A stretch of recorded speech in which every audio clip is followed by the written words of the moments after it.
His Excellency. Today we shall be witnessing the signing of an MOU between SIA India and Space Industry Association of Australia. May I request Dr. Subbarao Pavaluru, who is representing SIA India, and SIAA is being represented by Air Commodore Terry Van Heeren. He's their director. May I request them both to sign this MOU and kindly exchange it.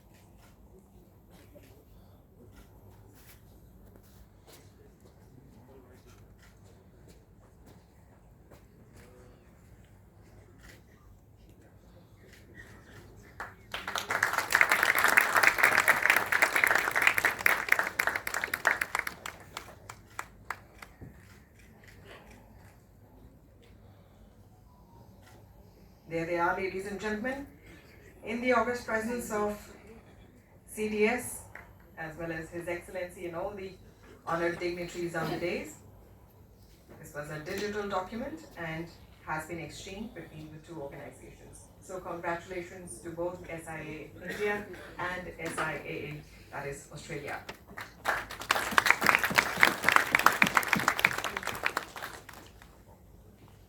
Ladies and gentlemen, we are privileged and honored to have in our midst this morning General Anil Chauhan, PVSM, UISM, AVSM, SM, BSM, Chief of Defence Staff. We're really honored with your presence here today, sir. May I request you to kindly address the august gathering. Please welcome with a rousing applause.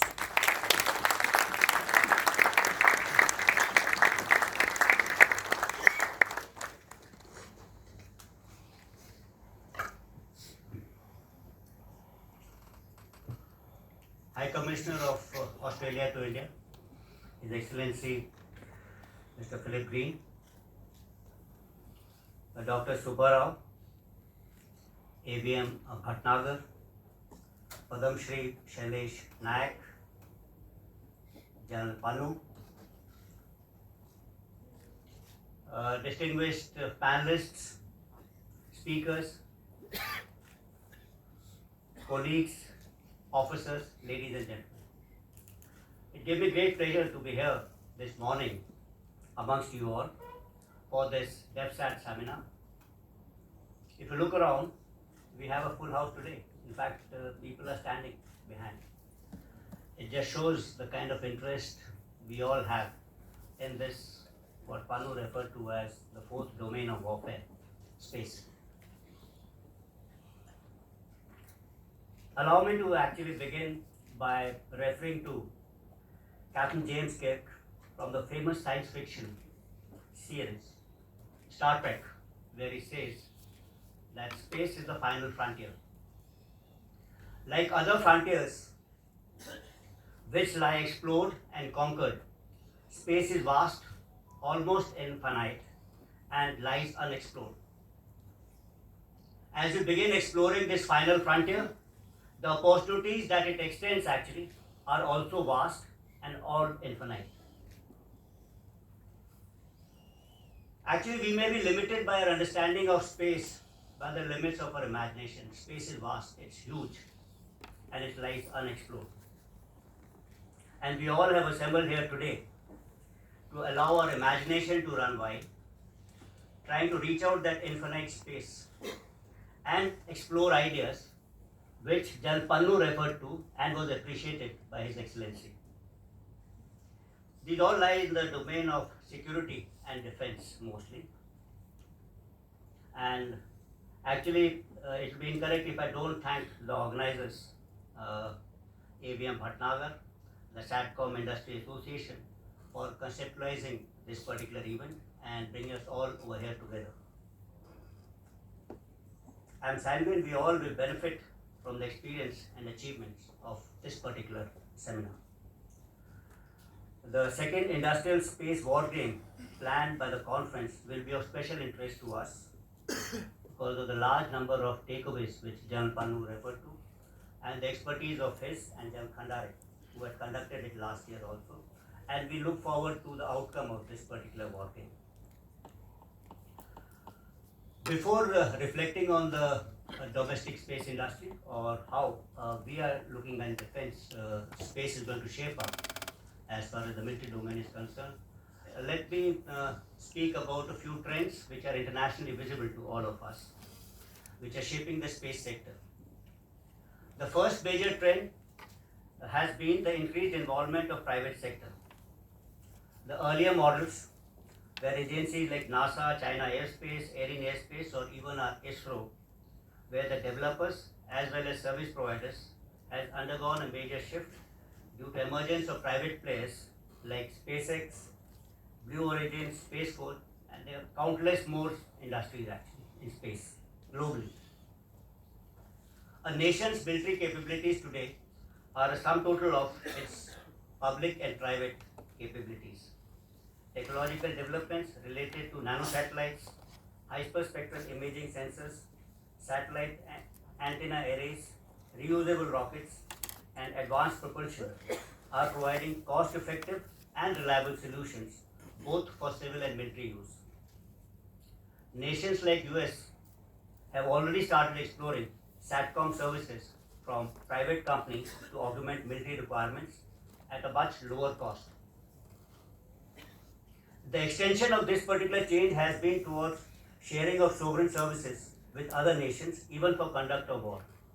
This was unforeseen a couple of years back. Participation of SpaceX, Planet Lab, and Maxar in the recent Ukraine conflict and ease of open source intelligence are some of the recent examples and trends of this particular phenomenon. Space law market is another segment that has opened up new vistas for space economy of nations. The expenditure trend of the global space economy indicates that it grew by about 8% in 2023, reaching almost 550 billions, and is expected to surge to 1 trillion by 2040. The focus has been towards space to earth services, but also from space to space options as well. Space manufacturing, space tourism are emerging as new areas of potential growth. Major programs like Hermetis, Lunar Gateway, Europa Clipper are planning to break new boundaries. Such actions, whilst having certain challenges, will open a host of opportunities which could require nations to explore this unending and what I called as infinite space. As a nation, India too has taken certain key steps to maximize the benefits of space and explore opportunities emerging in this particular domain. Space sector reforms 2020 have unleashed the potential of private sector in the space domain. A level playing field, sharing of ISRO facilities, and adopting a demand-driven approach has energized the private sector and startups in our nation. Space Policy 2023 clearly lays down the framework to support this development. Under the umbrella support of Department of Space, we have InSpace becoming a single window agency for authorizing space-related activities. ISRO as a R&D support nodal agency, and New Space India Limited (NSL) as an exclusive public sector aggregator for commercializing space technologies. Indian space economy, that is currently estimated to be around $8 billion, is expected to grow to $44 billion by the year 2033. The government initiatives like seed funding scheme, 0% GST regime, sharing of test facilities, transfer of technology have provided rightful support to the private industry. This framework, along with alignment of demands and funding support, provide the right environment for private sector to grow. We had only one startup when we all started this in probably 2014. In 2023, we have about 204 startups with almost 54 of them joining actually in the year 2023 itself. As a nation, we have invested close to 123 billions in this sector. bringing our total funding to almost about $380 billion. In the recently announced annual budget, rupees 1 lakh crore corpus for boosting private sector investment in R&D has added a new level of support to this particular emerging segment. Launching of satellite orbital deployers or CubeSat by Dhruva Airspace to development of multi-stage rockets like Vikram 1 by Skyroot Aerospace are some of the achievements of a fledgling space industry. There's a quote actually which says that from little acorns grow mighty oaks, and I'm sure our private sector will become household names in some times with like global players like SpaceX in time to come. Let me focus on the Indian defense requirements in space. Space, as I said earlier, is not only linked to the future of mankind, but also to the survival and success of defense forces in any future battlefield. Space can be used as a force multiplier to enhance combat capabilities in traditional domains of land, sea, and even cyber and air. Some of the focus areas as far as India is concerned are: firstly, to augment capabilities in intelligence gathering and early warning. We are looking at space-based ISR assets utilizing not only optical but hyperspectral, SAR, ELINT and COMET-based sensors and technologies. The concept of large satellites with heavy ISR payloads will give way shortly to low Earth orbit satellites, miniaturized weapons and reusable rockets. These must be used for building an indigenous multi-sensor ISR constellation. Secondly, Indian Armed Forces cannot remain dependent on foreign constellations for its PNT requirements. PNT services for navigation, synchronization, as well as long-range engagement will require building a secure, reliable, and resilient navic constellation. As a backbone to terrestrial networks, high-speed secure satellite-assisted communication is another area of growth. Investment towards satellite Internet of Things, satellite enabling 5G ecosystem, high-throughput satellites, and LEO satellites need to be undertaken to provide a reliant and resilient coverage. Launch capabilities being the basic building blocks, we should also be investing on launch on demand capabilities in the near future. As the national requirements of ISR, PNT and communication grow, this will resultantly increase the number of satellites, Indian satellites orbiting the space, and definitely they will be requiring of securing these particular assets, which will require space situational awareness. This will be based on probably a network of long range tracking radars, optical telescopes, which are ground or space based, and corresponding visualization of threats and challenges. The initial baby steps on this direction have been taken by ISRO by Project Netra. The increasing array of space-based platforms will require a robust ground segment also. Based on a site diversity strategy, we would have to set more ground downlink stations interconnected by a wide terrestrial network. And finally, we're talking about the space segment, the ground segment. The user segment is also equally important, which will also need to be developed. And lastly, when we are developing all this, I think we need to look at counter space capabilities which nations are developing as a means of deterrent. And maybe this would be required in future to safeguard our assets. In order to ensure that these capabilities are rightfully utilized, doctrinal and connected concepts need to be developed. Such level of evolution in an emerging and dual-use domain would require an integrated approach from ideation to implementation, from capability development to capability employment. Let me now focus on how the armed forces are getting involved into this particular segment. As the armed forces, we have initiated certain measures to encourage the private industry. 75 space-related challenges were part of Mission Defense Space 2022 under the IDEX. This was the first initiative that was launched by us. Under this IDEX initiative, I am told a total of 5 contracts have already been signed and additional 4 contracts are at various stages of documentation. In similar timelines, a feasibility study of 12 Make-1 challenges are also under progress. to execute our future requirements, if I may make a rough estimate, our outlay in the coming few years would be more than 25,000 crores. It's the right time for the private industry to utilize this opportunity. There's a saying that when you aim high and dream big, you challenge yourselves in ways that you could not have done before. Our leadership has envisioned big targets for the nation, from space augmentation to space exploration. This period may be the Amrit Kal for the private space industry. I think it's time for building a highly capable, Atmanirbhar defense space ecosystem.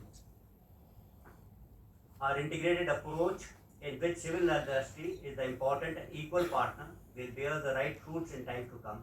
I exhort the industry to continue their efforts in collaboration with the government for development of a dependable space ecosystem in the country.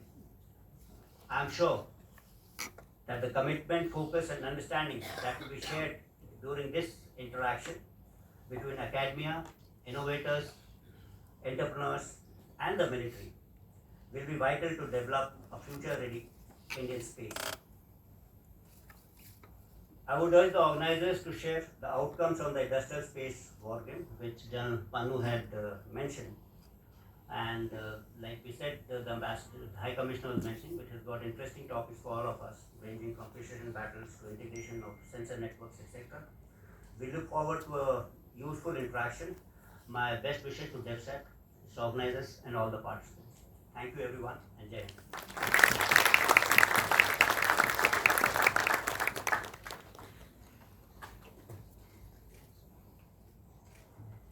Thank you, sir, for those very inspirational words.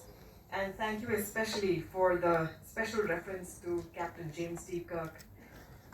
It was an inspiration to many of us, tickling the thought that if someone can imagine it, it is definitely going to happen. And here we are today.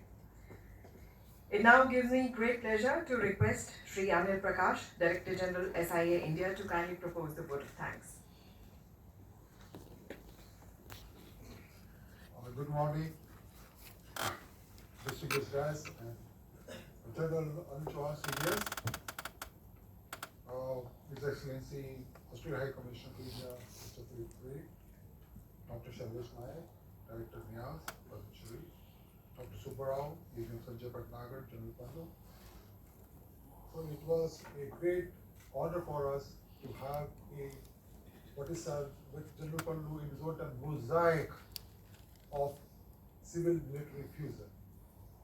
In this room, we are going to talk about, in harmony, how the industry and defense forces can meet and greet each other to build a new forward-looking nation, Bharat. I'm very thankful to General Chauhan, CDS, to spare his valuable time to come and honor this gathering. I'm very extremely thankful to His High Commissioner, His Excellency Greenfield, to spare his time to come, although we know he's very busy, should be. And we have the first audience, debut audience of Padma Shri Shailesh Nayak to be present with us after awarding Padma Shri to him. I'm very thankful to Dr. Subbarao, his visionary and leadership for the CIA. And we have grown very fast. We are just a 3 years old organization, and the way it is the second in row for conducting Defsat, I think we are more getting embracing day by day what are the adoption is defense forces is going to require. I'm really thankful to all our partners and sporting organizations who have lent their support to us. And also I'm very thankful to the audience. You can't see that there are hundreds of audiences sitting outside watching us, our head of mission abroad, and the distance estimation. Thank you, General Khandari, visionary. He said, we want to include them. So they are all watching us. There are hundreds of them. And, they're watching this program lively for 3 years. Thanks for your participation. With this note, I'm very thankful to, and I conclude my word of thanks with great honor for this gathering here. And thank you very much, journalists. And thank you very much for His Excellency for your presence.